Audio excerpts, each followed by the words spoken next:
Edição especial, apenas em áudio, do Evangelho em 3 minutos. Pregação de 40 minutos com Mário Persona. Um homem disse: dou graças a Deus porque não batizei nenhum de vocês. Hoje, na cristandade, no mundo inteiro, eu acredito que grande parte, ou talvez a maior parte dos cristãos, pensem que o batismo seja um elemento essencial à salvação. Aqueles que vêm de uma tradição católica sabem que existe toda uma doutrina em cima do batismo, e crianças que não são batizadas, elas poderiam se perder ou estariam num limbo ou alguma coisa assim.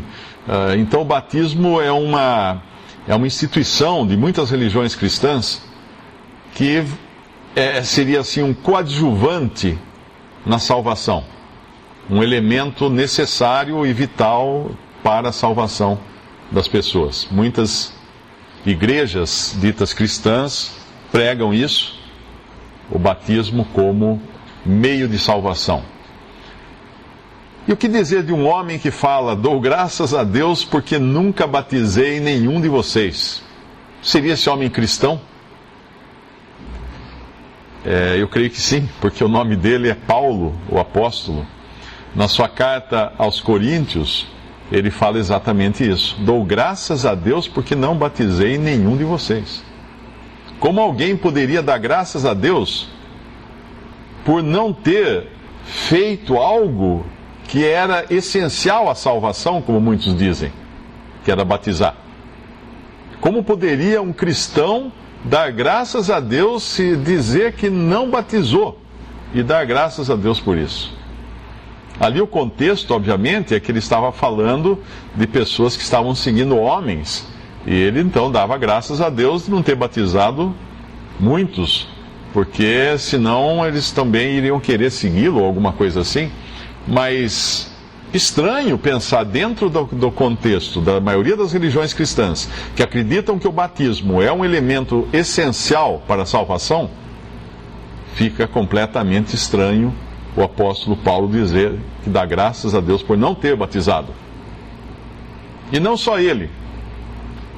Nós vemos lá em João, capítulo 4, versículo 2, dizer que Jesus mesmo não batizava. Quem batizava eram os seus discípulos. E aí a pergunta é a mesma: como poderia o Filho de Deus vir ao mundo para salvar pecadores e não batizar esses pecadores? Se batismo fosse um elemento essencial à salvação, fosse algo que realmente fizesse toda a diferença. Muitos se baseiam no versículo de Marcos 16:16, que diz: quem crer e for batizado será salvo. Então usam esse versículo isolado e falam: está vendo? Olha, tem que crer e ser batizado para ser salvo. Porém o versículo continua. A segunda parte do versículo diz: quem porém não crer será condenado. Ué, e o batismo? Para onde foi? Quem crer e for batizado será salvo. Quem porém não crer será condenado. Qualquer leitor atento entenderia que o crer, sim, este é o elemento essencial para a salvação. Crer em quê? Crer em Cristo Jesus. Crer no Salvador. Todo aquele que nele crê tem a salvação, tem o perdão dos seus pecados, tem a vida eterna. A fé essencial à salvação. E essa fé vem pelo ouvir, e ouvir, a capacidade de ouvir, é gerada pela própria palavra de Deus. É isso que a Bíblia ensina. E o batismo, então? Bem, o batismo realmente salva. O batismo realmente é um elemento essencial à salvação. Mas que batismo? Que batismo? Não exatamente o batismo que as pessoas fazem, que é uma ordenança dada pelo Senhor Jesus para que as pessoas fossem batizadas. Mas existe um batismo que salva. Existe um batismo que realmente salva. E é desse batismo que nós vamos falar aqui hoje, desse batismo que salva. Queria abrir em 1 Pedro, capítulo 3. Antes, é importante lembrar um detalhe que todo leitor da Bíblia deveria saber. Na Bíblia, que é a palavra de Deus, existem coisas como figuras, existem coisas como sombras, existem coisas que são elementos figurativos, elementos, símbolos. Existe toda uma simbologia na Bíblia. E quem lê a Bíblia deve sempre buscar compreender essa simbologia, essas figuras, esses símbolos, essas sombras. Por exemplo, o Senhor Jesus disse: eu sou a porta. Dificilmente alguém iria pensar que ele era uma porta de madeira, com trinco, maçaneta, dobradiça, um batente. Não, ele estava falando no sentido figurado. Eu sou a porta, quem entrar por mim, não é? Quem entrar sairá, encontrará passagens e tal. Ele fala: eu sou a videira verdadeira. Ninguém pensaria que ele fosse uma árvore. Eu sou o bom pastor. Alguém poderia falar assim: mas a Bíblia fala que ele era carpinteiro. Como é que agora ele está falando que é pastor? Porque ele está falando no sentido figurado. E existem vários elementos também no Antigo Testamento que são figuras de coisas que iriam se concretizar no Novo Testamento. Figuras de coisas celestiais que havia na terra, mas que simbolizavam coisas celestes. E a Bíblia ensina isso também. Romanos também fala das coisas que antigamente eram figuras, eram sombras de coisas que iriam se realizar depois. A própria ceia do Senhor, que nós celebramos como uma recordação de Cristo, ele falou: fazer isso em memória de mim, e também como um anúncio da sua morte. Todas as vezes que comerdes, anunciais a morte do Senhor. Todas as vezes que beberdes esse cálice, anunciais a morte do Senhor. Então são dois elementos na ceia. Um é a recordação de Cristo e o outro é o anúncio da morte. Esses dois elementos andam juntos na ceia. E a própria ceia é formada também por duas coisas materiais que são simbólicas: um pão e um cálice de vinho, simbolizando o corpo e o sangue de Cristo. Então, quando nós lemos de batismo, é importante entender que o batismo de uma pessoa que entra nas águas e depois sai das águas e é batizado em nome do Pai, do Filho e do Espírito Santo, conforme a fórmula que foi dada pelo Senhor aos seus discípulos, essa pessoa, esse ritual, vamos chamar assim, né, na verdade é um ritual simbólico.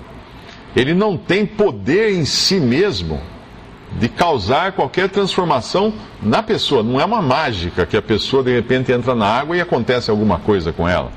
Não, ele é um símbolo, ele é uma figura, ele é um elemento simbólico. Então, entendendo isso, nós vamos ler agora do verdadeiro batismo que salva. No capítulo 3 de 1 Pedro, versículo 18, diz assim: porque também Cristo padeceu uma vez pelos pecados, o justo pelos injustos, para levar-nos a Deus, mortificado na verdade na carne, mas vivificado pelo Espírito, ou no Espírito. Essa passagem fala muito. Primeiro, ela mostra uma verdade que, infelizmente, muitos cristãos não creem. Por incrível que pareça, a maioria das pessoas que professam ser cristãs não creem que o sacrifício de Cristo foi substitutivo. Não creem. Eu fiquei surpreso outro dia quando eu descobri uma pessoa dizendo que não, que na religião dela não. Cristo não nos substituiu na cruz. Ele morreu sim, mas não nos substituiu. Mas aqui fala o seguinte: o justo pelos injustos. O justo morreu pelos injustos. No lugar em lugar deles, substituindo os injustos. É como se os injustos tivessem morrido ali na cruz, porque aquele justo, o único justo que já passou pela terra, morreu ali. Então, sim, o sacrifício de Cristo foi substitutivo. O que quer dizer substitutivo? Que Deus reconhece que todo aquele que crê no Senhor Jesus Cristo estava lá sendo castigado em Cristo na cruz. Esse é o sacrifício de Cristo.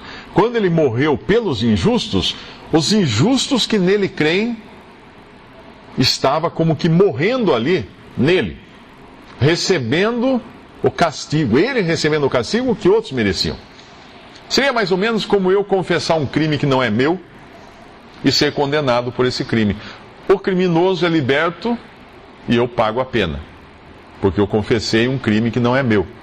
E se alguém acha estranho isso, essa semana eu recebi um e-mail de um jovem dizendo que ele, quando adolescente, ele matou um parente dele, sem querer. Ele foi um acidente, mas ele assassinou um parente dele, um outro menino, um outro jovem, e o pai dele assumiu o crime. O pai dele assumiu o crime e o pai dele cumpriu a pena no lugar dele. Isso Cristo fez. O pai fez isso para não ver o filho se envolver com polícia, com cadeia, com um monte de coisa. O pai confessou o crime, assumiu o crime, pagou e cumpriu a pena no lugar do filho. Isso Cristo fez, é uma realidade. Ele pagou a pena dos injustos. Porém, ele morreu por todos, a Bíblia fala. Todos. Ele pagou um preço que pagava pela salvação de todos. Mas ele levou sobre si os pecados de muitos. O que quer dizer isso? Muitos não são todos. Todos é o conjunto maior, muitos é o conjunto menor. Esses muitos são aqueles que creem nele como Salvador, que têm o perdão dos seus pecados garantidos pela obra de Cristo na cruz. Aqueles que aceitaram essa obra substitutiva. Mas vamos ler de novo, porque também Cristo padeceu uma vez pelos pecados. Mais uma doutrina que impera em grande parcela da cristandade é que todas as vezes que é celebrada a ceia em uma determinada religião, em algumas religiões, religião católica, por exemplo, é uma, mas tem outras também, ali estaria se repetindo o sacrifício de Cristo, naqueles elementos do pão e do vinho, nos quais o pão se transfiguraria em corpo de Cristo, em carne, e o vinho em sangue. Uma coisa mágica que é chamada Eucaristia, e isso aí seria um mistério, alguma coisa assim. Também Cristo padeceu uma vez pelos pecados. Não há repetição do sacrifício de Cristo jamais. Nenhum homem pode emular a morte de Cristo usando os elementos da ceia, porque os elementos são elementos materiais, são apenas um retrato da morte de Cristo. Quando eu tenho em casa retratos de pessoas da minha família, tem porta-retratos com fotos de pessoas da minha família. E esses porta-retratos são muito bem cuidados, são limpos, são arrumados, são deixados... Alguém poderia falar assim, mas escuta, aquilo ali não é um pedaço de papel? É um pedaço de papel, a fotografia é um pedaço de papel.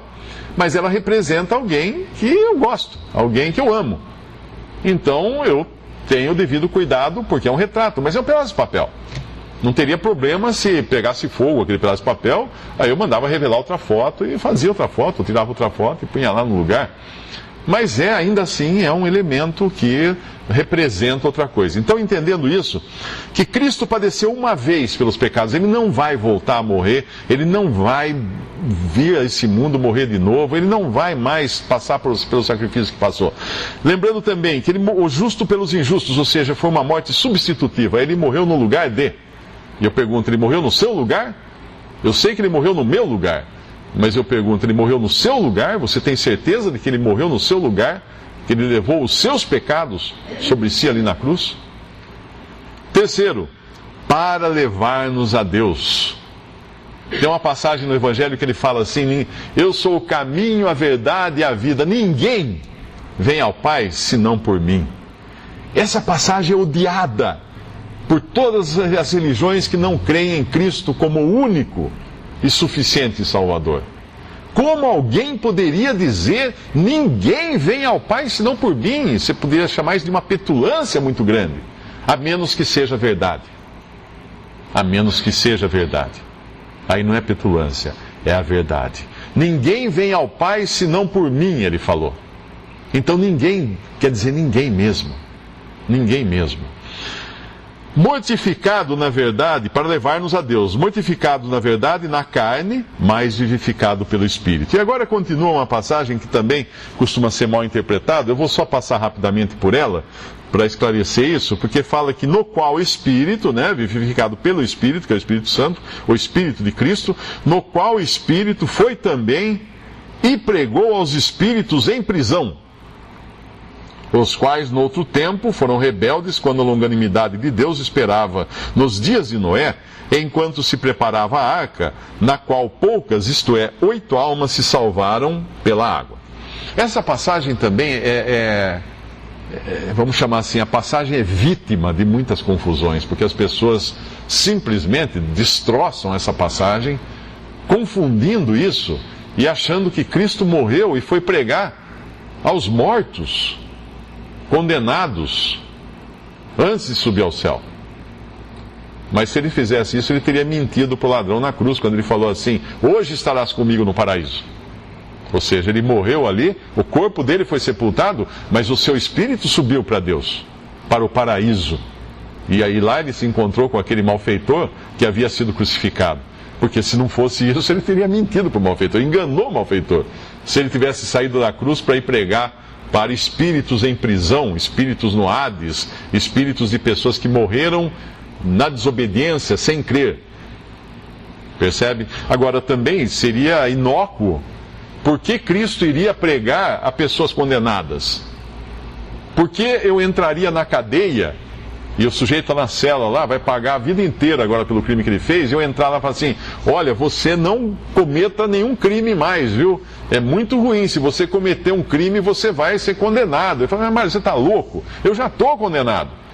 Não tem mais jeito, já não tem mais como sair daqui, não tem mais libertação para mim. Então não faria sentido ele pregar também a mortos, não é? Mas, na realidade, o que quer dizer essa passagem? Que Cristo foi em espírito e através de Noé pregou aquelas pessoas que morreram no dilúvio e agora suas almas estão em prisão. Suas almas estão condenadas. Por quê? Porque não creram na pregação de Noé, que era chamado de pregoeiro da justiça, não creram nele. Porque ele pregou, durante muitos anos ele pregou falando que ia cair um dilúvio, ia matar todo mundo e que a arca era a salvação. Apenas aqueles que entrassem na arca seriam salvos. E entraram, a pregação dele não foi em vão. Além de Noé, a sua esposa, as suas filhas e seus genros entraram na arca. Então alguns creram na mensagem de Noé, mas a maioria não creu. E pereceu no dilúvio e hoje suas almas estão em prisão, realmente. Mas elas tiveram a chance de escutar as boas novas de salvação da boca de Noé, que pregou, inspirado pelo Espírito de Cristo, que estava nele pregando para aquelas pessoas. Existe um versículo, apenas para passar já deste ponto, em Efésios 2,17, que eu gostaria de ler, porque esse versículo esclarece muita coisa. Ao falar do Senhor Jesus, e o assunto aqui em Efésios, obviamente, é outro, ele está falando agora da igreja, não é? Do corpo de Cristo. Capítulo 2, versículo 16: e pela cruz reconciliar ambos com Deus, fazendo a paz, etc. E no versículo 17 diz assim: e vindo ele, Jesus, evangelizou a paz a vós que estáveis longe e aos que estavam perto, porque por ele ambos temos acesso ao Pai em um Espírito. Ele, Jesus Cristo, evangelizou a paz, ou seja, pregou o evangelho da paz a vós que estáveis longe e aos que estavam perto. Quem eram os que estavam longe? Os efésios, porque ele estava a vós, a vocês que estavam longe. Os efésios eram gentios. Eles estavam longe das promessas de Deus, longe das promessas de Deus. E quem eram os que estavam perto? Os judeus. Porque o assunto aqui é judeu e gentil e como Deus tirou a parede de separação. Agora, como que Cristo poderia ter ido pregar o evangelho aos gentios, se o seu ministério se limitou ali à Judéia, a terra de Israel? E foi só depois da igreja formada que ele chamou Paulo para ir pregar aos gentios, e antes disso até Pedro é um que praticamente inaugura, né, abre com uma das chaves que o Senhor lhe deu, abre a esfera então daqueles que criam para os gentios, através de Cornélio, que era um centurião romano. Mas como então Jesus teria pregado aos gentios? Pregado aos gentios através dos seus discípulos, através dos seus apóstolos, através de cada pessoa hoje que prega o Evangelho. Cristo está pregando aos gentios, está levando pelo Espírito Santo a palavra da salvação. Voltando agora ao nosso capítulo, então nós lemos no versículo 18 que Cristo padeceu uma vez pelos pecados, o justo pelos injustos, para levar-nos a Deus, mortificado na verdade na carne, mas vivificado no Espírito. E depois ele vai citar no versículo 20 que através da arca, poucas, isto é, 8, no final do versículo 20, poucas, isto é, 8 almas se salvaram pela água. Agora, essa água que ele está falando aqui, ele vai concluir no versículo 21. Água esta que também, como uma verdadeira figura, agora vos salva. Batismo, não do despojamento da imundícia da carne, mas da indagação de uma boa consciência para com Deus, pela ressurreição de Jesus Cristo, o qual está à destra de Deus, tendo subido ao céu, havendo-se-lhe sujeitado os anjos, as autoridades e as potências. Ora, pois, começando no capítulo 4 de 1 Pedro, já que Cristo padeceu por nós na carne, armai-vos também vós com esse pensamento, que aquele que padeceu na carne já cessou do pecado. Mas aqui nós temos uma verdade muito importante, que é, primeiro, as águas do dilúvio simbolizavam o batismo. E o batismo, por si só, também simboliza outra coisa. Que coisa? A morte e ressurreição de Cristo. Porque é o que vai ser citado no versículo 18 e vai também ser mencionado no final do versículo 21. Morte e ressurreição. Aquelas pessoas que estavam na arca, elas estavam passando pelas águas para chegar a um outro mundo, a um mundo novo. Porque quando as águas baixaram, era um novo mundo que eles tinham ali para habitar agora. Começou tudo de novo. Deus destruiu o mundo velho e deu um mundo novo para o homem habitar. Através das águas. Saiu de um lado, passou para o outro. Quando os israelitas saíram do Egito, foram libertados da escravidão do Egito, eles passaram também por outra figura do batismo, outra coisa que prefigurava o batismo. O que era? O mar se abriu, eles passaram pelo fundo do mar, que é um lugar de morte, e saíram do outro lado vivos. Saíram do outro lado. O que aconteceu com eles? Estavam no Egito, saíram do outro lado, em direção à terra de Canaã. Estavam de um lado, saíram do outro. Esse é o batismo também. O batismo faz isso com uma pessoa. O batismo que eu estou dizendo, a ordenança do batismo, quando uma pessoa entra nas águas e sai, e é batizada em nome do Pai, do Filho e do Espírito Santo, o que ela está fazendo? Ela está dando um testemunho de que ela morreu com Cristo para as coisas antigas, para as coisas que eram. E nasceu agora para coisas novas, ressuscitou com Cristo para coisas novas. Ela saiu de uma posição, passou para outra. Saiu de uma posição, passou para outra. Ela cortou o vínculo que tinha com a sua antiga posição. Os israelitas, quando passaram pelo Mar Vermelho, eles cortaram o vínculo que eles tinham com o Egito. Ali acabou a ligação que eles tinham com o Egito. Quando Noé e sua família entraram na arca e desembarcaram no Monte Ararate, quando as águas baixaram, eles tinham cortado o vínculo com o mundo antigo. O mundo antigo não tinha mais nada a ver com eles. Quando uma pessoa passa pelas águas do batismo, ela está testemunhando que ela cortou o vínculo com o que ela era e com o que ela vivia e com a geração dela, com todas as coisas, e passou para uma nova esfera agora, que é a esfera de cristão. Ela não é mais pagã, é uma cristã. Mesmo que ela não creia em Cristo, ela passou para uma nova esfera. Mas veja que isso não salva essa pessoa dos seus pecados. Por quê? Porque a água não limpa os pecados. O versículo o versículo 21, ele vai falar batismo não do despojamento da imundícia da carne. Por quê? Porque os judeus, eles tinham batismos também. Os sacerdotes, para exercer o seu ofício, precisavam ser lavados. Existiam lavações ou lavagens nos rituais judaicos. João Batista batizou pessoas para o arrependimento. Não era um batismo cristão.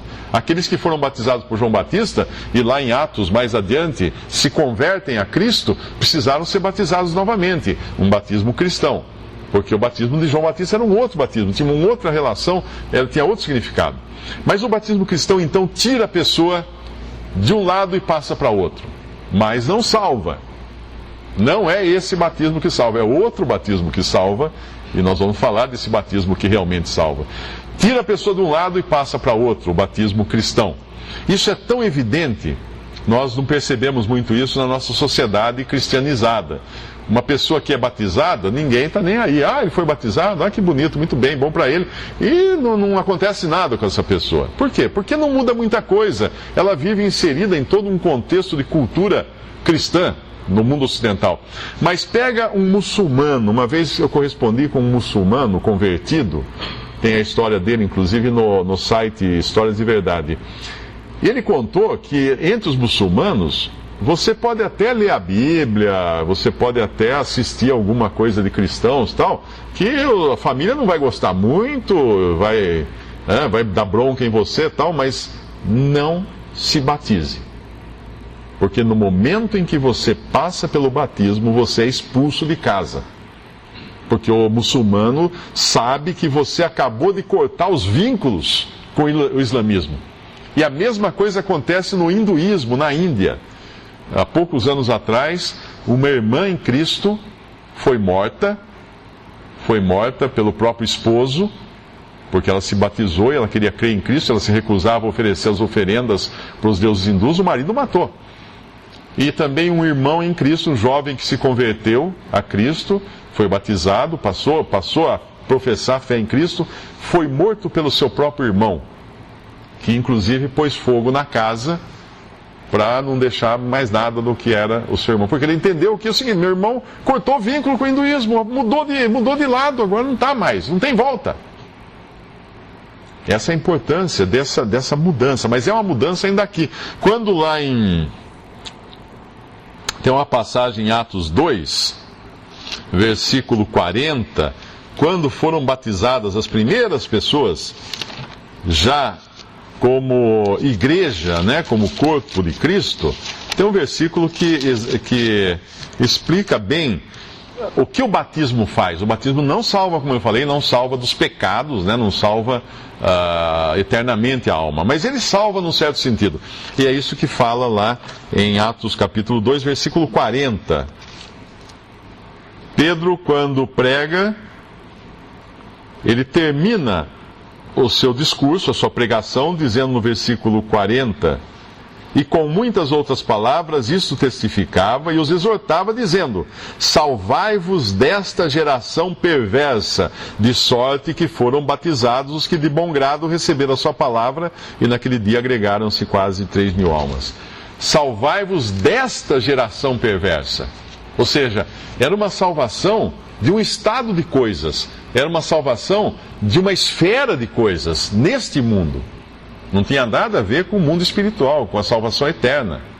Então, uma pessoa que é batizada recebe sobre si o nome de Cristo, testemunha para o mundo que ele mudou de lado, e com isso ele até sofre consequências disso, como nos países muçulmanos e países hinduístas, ele sofre consequências drásticas por causa dessa mudança de lado, ou também é visto não com bons olhos por seus amigos, mesmo no mundo cristão, quando ele professa publicamente a sua fé em Cristo, e o batismo é uma dessas maneiras também de se professar isso. Mas agora vamos falar um pouco do batismo que realmente salva. O batismo que realmente tira toda a imundícia, que dá uma boa consciência para com Deus, pela ressurreição de Jesus Cristo. Que batismo é esse? Que batismo pode me salvar? O batismo de Cristo.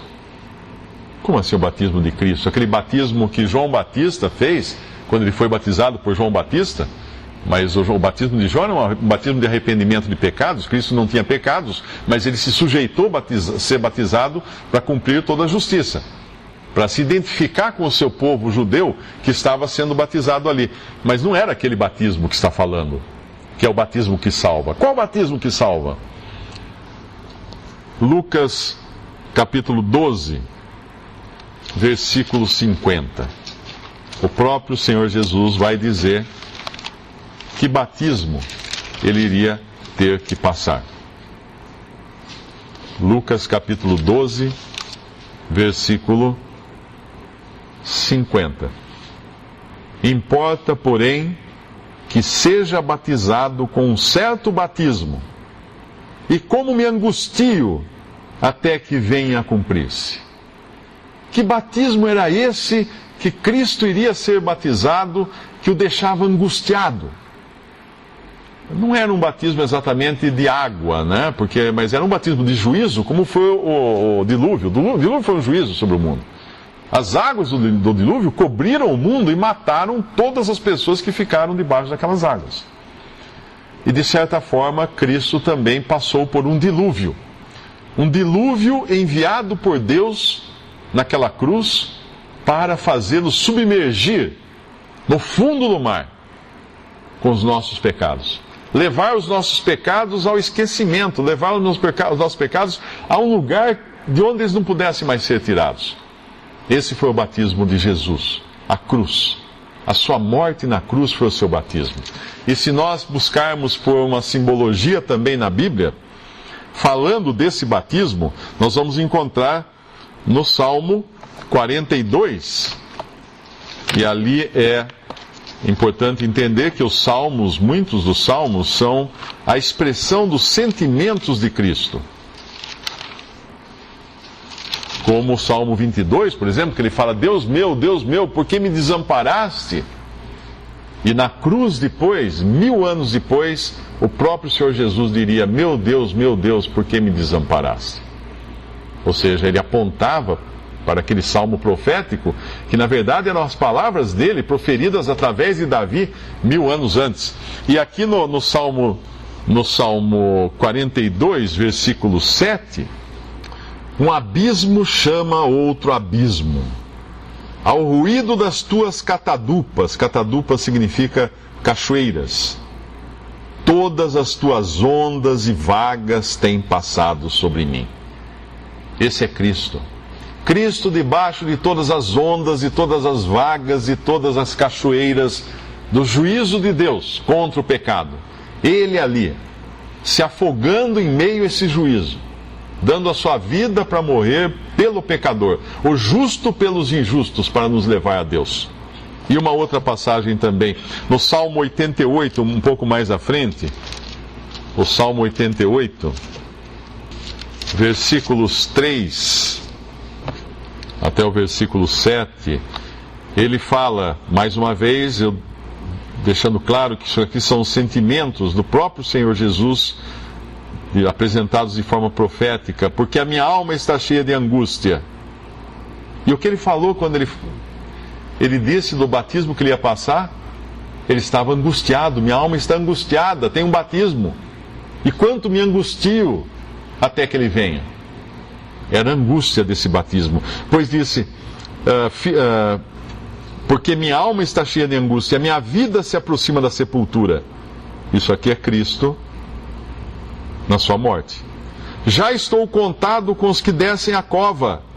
Estou como homem sem forças, porque entre os mortos, como os feridos de morte que jazem na sepultura, dos quais te não lembras mais, antes os exclui da tua mão.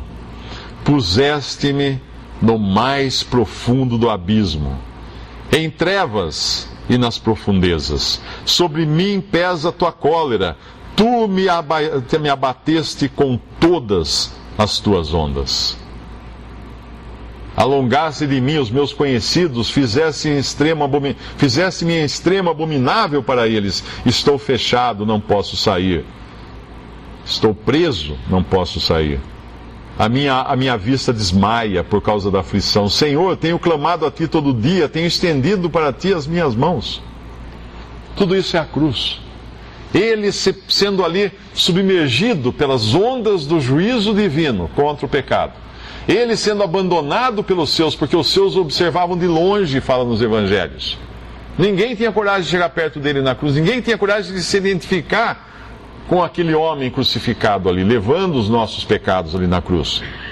Fizesse-me extremo abominável para ele, estou fechado, estou preso, não posso sair, a minha vista desmaia. Em trevas, ele fala. Em trevas, ele estava em trevas. Sobre mim pesa a tua cólera. No mais profundo abismo, em trevas nas profundezas, sobre mim pesa a tua cólera. Tu me abateste com todas as tuas ondas. Esse é o batismo que salva. A morte de Cristo na cruz é o que salva. O Evangelho nada mais é do que anunciar a morte de Cristo na cruz e a sua ressurreição. O Evangelho, quando Paulo fala em 1 Coríntios capítulo 15, ele fala assim: vos anunciei o Evangelho, que Cristo morreu segundo as Escrituras e ressuscitou segundo as Escrituras. Esse é o Evangelho. Qualquer outra coisa que não tenha a morte e ressurreição de Cristo não é Evangelho. Hoje você vai ouvir por aí, em muitos lugares, Deus vai te abençoar, Deus vai te curar, Deus vai te enriquecer, Deus vai te dar prosperidade, Deus isso, vai fazer aquilo, fazer aquilo. Isso não é Evangelho. As boas novas são boas novas de salvação. Cristo morreu por nossos pecados, o justo pelos injustos para levar-nos a Deus. Cristo ressuscitou, saiu do outro lado. Ele passou por esse batismo na cruz. Ele entrou pelo profundo do mar e saiu do outro lado, mas ele saiu literalmente do outro lado. Agora não é mais um símbolo. A morte dele é real. A morte dele é a concretização dos símbolos. A morte dele é a realidade do batismo cerimonial, vamos chamar assim, de ordenança que praticamos. A morte de Cristo é a realidade disso. É essa que realmente nos salva, é esse batismo que nos salva. Ele entrou nas ondas da morte, debaixo do fundo do mar, e saiu do outro lado, ressuscitado. E essa é a segurança do crente, porque fala no final do versículo 21... pela ressurreição de Cristo, o qual está agora à destra de Deus, tendo subido ao céu, havendo-se-lhe sujeitado os anjos e as autoridades e as potências. Agora veja, como eu falei antes, nós cortamos pelo batismo que prefigura, não é, a mudança de posição do crente, do salvo por Cristo, nós cortamos o link com o que éramos e nos ligamos a algo, a um destino. A um destino, com Cristo, com Deus. Agora, que destino é esse? Aquele homem que foi massacrado naquela cruz, tanto pelas mãos de homens, como pela própria ira de Deus contra o pecado, o juízo de Deus que caiu sobre ele com o pecado, ele deixou para trás aquilo que ele era quando morreu. Em 2 Coríntios, eu creio que fala assim: agora já ninguém conhecemos segundo a carne. Se já conhecemos a Cristo assim, já não conhecemos desse modo agora. Aquele homem humilde, fraco, que andou nesse mundo, caminhou aqui como um servo, sofrendo, ele não existe mais naquela configuração. Ele está agora em glória. Vejo, porém, Cristo em glória, em majestade, assentado à destra de Deus, fala lá em Hebreus, e aqui fala também, ele está à destra de Deus. O que significa a destra de Deus? Quando alguém muito importante fala assim: esse aqui é meu braço direito. O que quer dizer que esse é meu braço direito? Quer dizer que esse é aquele que tem todo o poder dessa pessoa. Porque o braço direito significa aquele braço que obviamente os destros, né, utilizam onde tem mais força, mais habilidade, mais destreza. Tanto é que a palavra destreza vem de destro. E esse é o braço direito, é o que executa as coisas. Quando o faraó elegeu José lá no Egito como senhor absoluto sobre todo o Egito, José era o braço direito de faraó. E ele era uma figura de Cristo também, não é? Ele é o braço direito. Então, hoje, Cristo está à destra de Deus. Ele é o braço direito de Deus, por assim dizer. O meu braço, tem um versículo até no Antigo Testamento que Deus fala: meu braço desnudou, o seu braço desnudou, né? O braço de Deus desnudou. Quem é esse braço? Cristo. O executor das coisas de Deus. Tendo subido ao céu, ressuscitado, obviamente, que falou um pouco antes, havendo-se-lhe sujeitado os anjos, as autoridades e as potências. Agora pensa, Uma pessoa que crê em Cristo sai daquela posição de perdido, de escravo do pecado e de Satanás e é colocado agora, do outro lado, em Cristo. Onde? Nos céus. Efésios fala, ressuscitados com Cristo nos céus. Ressuscitados com Cristo. Essa é a posição nova real do crente. O batismo simboliza essa passagem. O batismo simboliza esse sai daqui e vai para lá. Mas a morte de Cristo, o verdadeiro batismo que salva, quando eu creio nesse evangelho da salvação, quando eu creio que na cruz ele me substituiu, levou sobre si os meus pecados, ele me coloca numa nova posição agora em Cristo, ressuscitado, aquele que está sobre todas as coisas.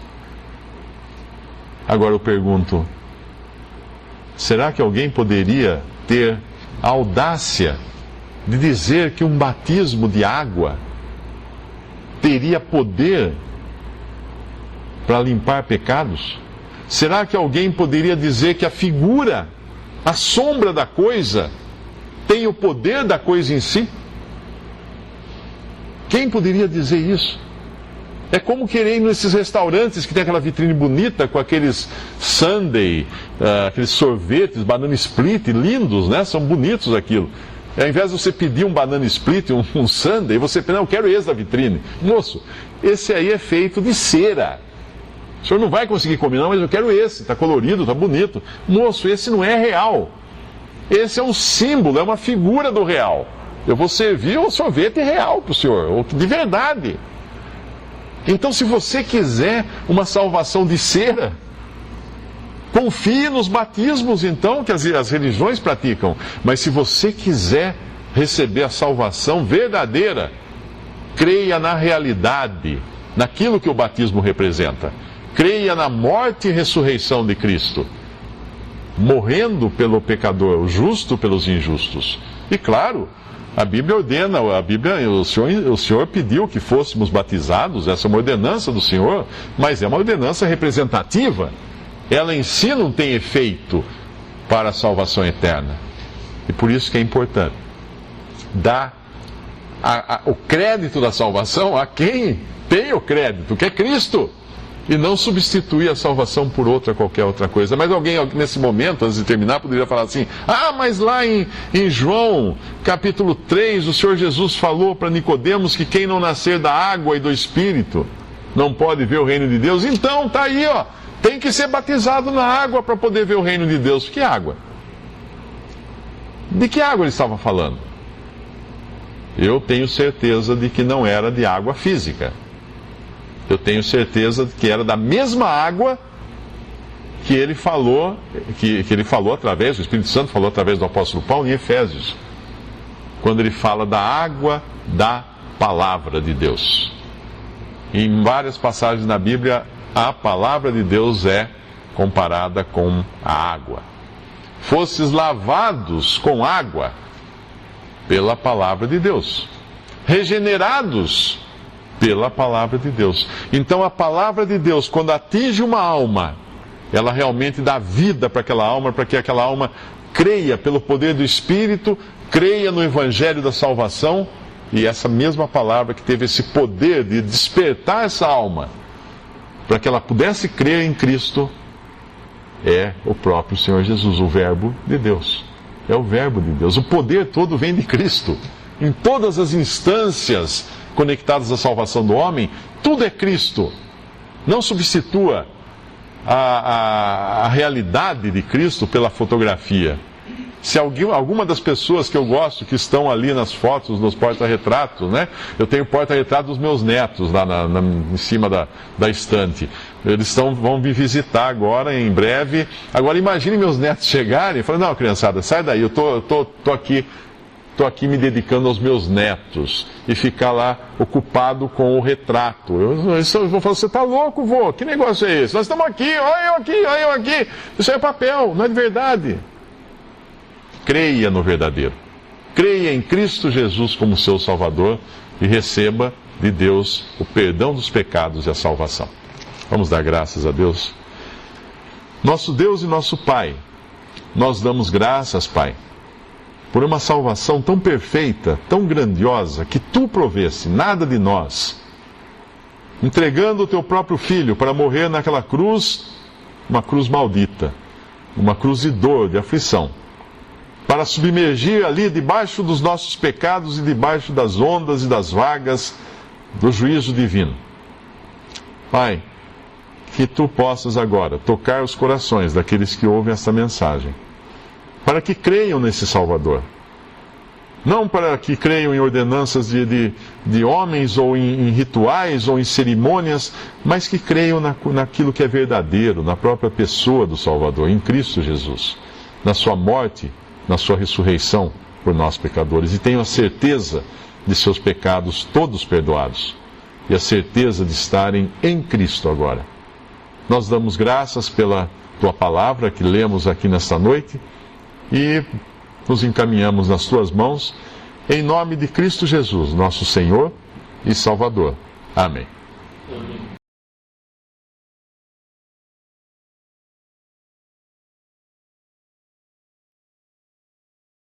Visite 3minutos.net. Dúvidas? Visite respondi.com.br. Adquira os livros ou baixe o e-book. Também para Android e iPhone.